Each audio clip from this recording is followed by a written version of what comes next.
Phoenix Rock and Roll Marathon is going down this weekend, and whether you're trying to break a record or this is just going to be your first and you're a beginner, I've got Brandon and Trent here from EOS Fitness with some just tip reminders, right?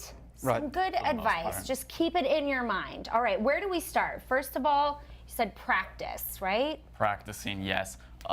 Big mistake that runners often do is that they use a brand new pair of shoes for a marathon, and that is awful for your feet because they don't conform to your feet, and the energy loss from your foot to the ground is significant.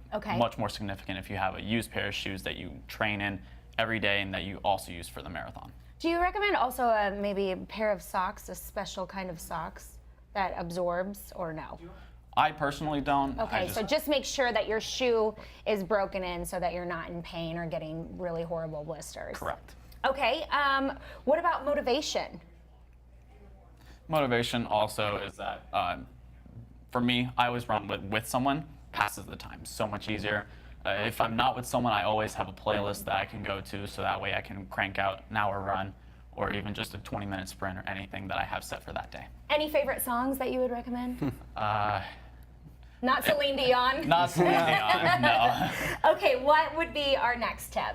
I think the biggest thing is going to be injury prevention, because a lot of runners, they tend to be notorious for just being really, really tight. Okay. And so if you want to stretch out before the race and also after the race, we're looking at calves, lower back, quads, and hamstrings. Because the last thing you want to do is pull a hamstring 14 miles into a big race. So I think probably the smartest decision is to not run the marathon. Yeah. But so do you guys have any other tips for anyone, last minute tips?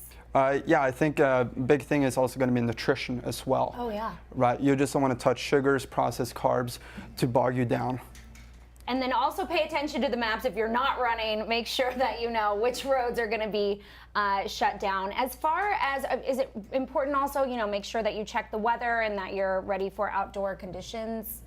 Oh yeah, for sure. I think, I mean, you don't want to be coming into a race if there's rain. Right. Right? I mean, you want to be able to run in those conditions and then also have the appropriate attire as well. Awesome. Thank you guys. Really great tips. Brandon and Trent from EOS Fitness. If you're not making the marathon this year, there's always next year. I get tired just thinking about it. Yes. Thank you, gentlemen, so much. Of course, thank you.